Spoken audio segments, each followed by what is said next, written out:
এখনো ঘরেতে আছো? হ্যাঁ, বার হব, একটু পরেই বার হব। বুঝতেই তো পারছো বর্তমান বাজারের যে অবস্থা। কি আর করবে, এখন তো অনলাইনেই সবাই জামা কাপড় কেনে।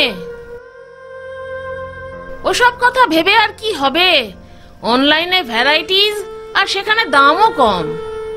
আর তোমার কাছে তো অল্প জামা কাপড়ের স্টক, তাই ভ্যারাইটিও তো কম।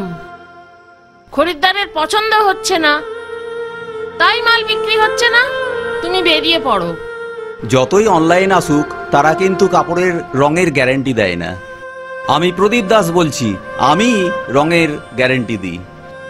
শোনো, ওসব কথা ছাড়ো, বেরিয়ে পড়ো। ঠিক আছে, বার হচ্ছি। তুমি সাবধানে থেকো। হ্যাঁ, তুমি বোঝকাটা নিয়ে সাবধানে যাও।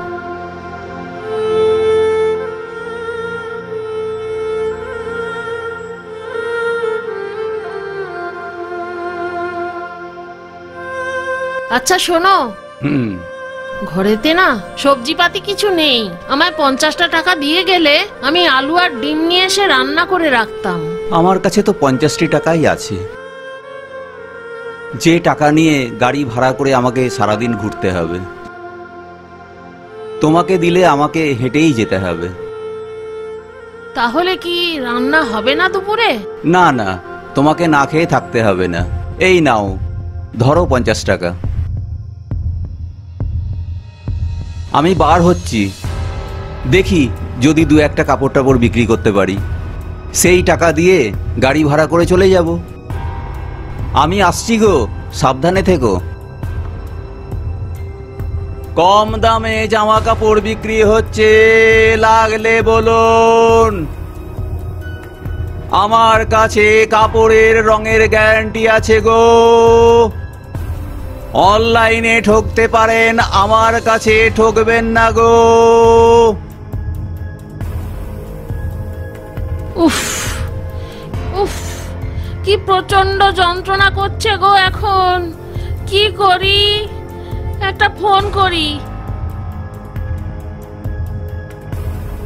উপস, কি গরম! সারা রাস্তায় ঘুরছি, কিন্তু একটা জামা কাপড়ও বিক্রি হচ্ছে না। যেখানেই যাচ্ছি সেখানেই বলছে আমাদের অনলাইনে কেনাকাটা হয়ে গেছে। তাহলে কিনবে কে এই জামা কাপড়? কি করে সংসার চলবে? আর মনে হয় ব্যবসাটা আর চলবে না।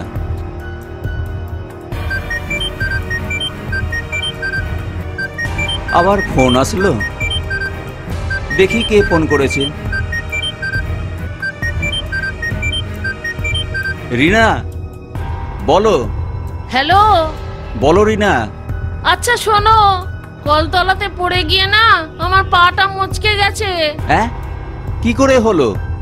আমি রহিমের মায়ের কাছ থেকে 500 টাকা নিয়ে ডাক্তার দেখিয়ে ওষুধ কিনেছি। তুমি কিন্তু এসে সেই টাকাটা রহিমের মাকে দিয়ে দিও। আচ্ছা ঠিক আছে, আমি বাড়ি গিয়ে দেখছি।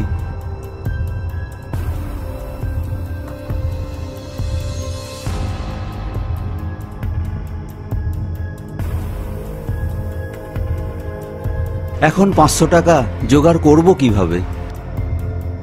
না, আর দাঁড়িয়ে থেকে লাভ নেই। 1000 টাকার কমপক্ষে জামা কাপড় বিক্রি করতে হবে, না হলে প্রবলেমে পড়ব।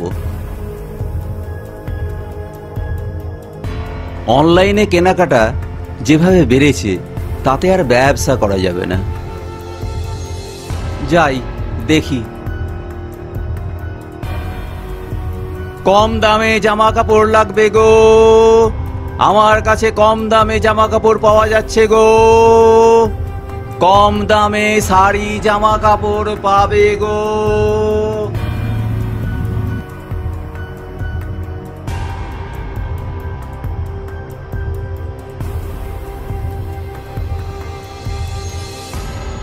ওফ, কি গরম!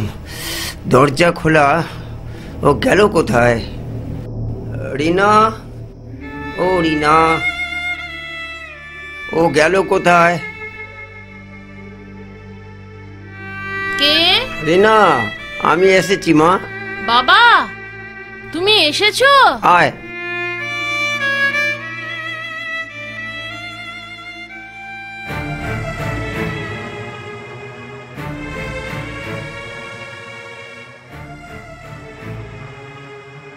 পায়ে কি হয়েছে তোর? এ মা, খোঁড়াচ্ছিস কেন তুই? বাবা, কলতলায় পড়ে গেছিলাম, পাটা একটু মচকে গেছে। ও ডাক্তার দেখিয়েছি, আচ্ছা ওষুধও খাচ্ছি, চিন্তা করতে হবে না। আচ্ছা আচ্ছা, একটু জল খাওয়াবি? বসো। ওহ কি গরম! কিরে, এসি লাগাসনি? এত গরম! উফ! বাবা, ভগবান যখন দেবেন সবই হবে, এটা নিয়ে তুমি ভেবো না। উফ! জল দিলি মা, একটু খাবার টাবার দিলি না? হচ্ছে বাবা, রান্না হচ্ছে, হলেই তোমায় আমি খাবার দেব। আচ্ছা ঠিক আছে। আচ্ছা, কি মনে করে হঠাৎ করে আমার বাড়িতে আসলে? জানিস তো আমার শরীর খুব খারাপ, ডাক্তার দেখিয়েছি, 1000 টাকার প্রেসক্রিপশন করেছে। আমার কাছে তো টাকা নেই, তাই তোর কাছে এলাম, দে না 1000 টাকা, ঔষধ কিনে বাড়ি যাব। আচ্ছা, চিন্তা করো না বাবা, তোমার জামাই ফেরি করতে গেছে, এলেই আমি চেয়ে দেব। আচ্ছা ঠিক আছে, টাকাটা দিস। রিনা, ও রিনা, কি হয়েছে তোমার? দরজাটা তো খোলা আছে, ব্যাগটা রেখে বসো।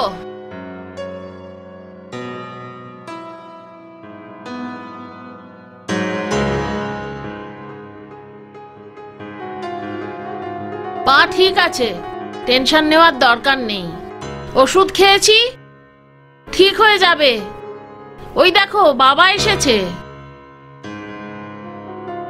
ও, আমি খেয়াল করিনি। বাবা কেমন আছেন?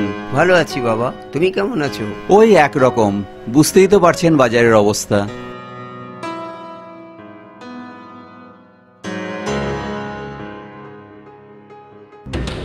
ধরো, এই নাও 500 টাকা, রহিমের মাকে দিয়ে এসো তাড়াতাড়ি। রিনা, ও রিনা, আমারটা একটু বল না। দাঁড়াও বাবা, আমি বলবো, সময় মতো আমি ঠিক বলবো। ঠিক আছে। কেন, কি হয়েছে, কি বলবে? না, আমার ওই ওষুধের জন্য 1000 টাকা লাগবে, তাই বলছিলাম। আমার কাছে তো আর কোনো টাকা নেই, একটা শাড়ি বিক্রি হয়েছিল, সেই 500 টাকাটাই রিনাকে দিলাম রহিমের মাকে দেওয়ার জন্য। এ মা, তাহলে আর ওষুধ কিনবো কি করে? এটা কিন্তু ঠিক হচ্ছে না। দেখুন, আমি এইভাবে আপনাকে অনেকবার টাকা দিয়েছি, আর সেই টাকা দিয়ে আপনি মদ কিনে খান। আমার কাছে আর একটা টাকাও আশা করবেন না। রিনা, রিনা, হ্যাঁ বলো বাবা। দেখ তোর বড় আমাকে কিভাবে অপমান কি, করলো। তুমি এইভাবে আমার বাবাকে আমি- অপমান করলে? আমি আর এক মুহূর্ত আমিও এখানে বাবার থাকবো না। সঙ্গে বাপের বাড়ি চলে এই যাচ্ছি। আমি চললাম। তুমি এবার একা থাকো, আমি চললাম। যাও যাও, খুব কষ্ট পেলাম, আমি কিছুদিন শান্তিতে থাকবো। যতদিন বেঁচে থাকবো আর আসবো না তোমার বাড়িতে। আমার যখন টাকা ছিল কত আপ্যায়ন ছিল, এখন আমার টাকা নেই, আমার পাশে কোনো লোক নেই।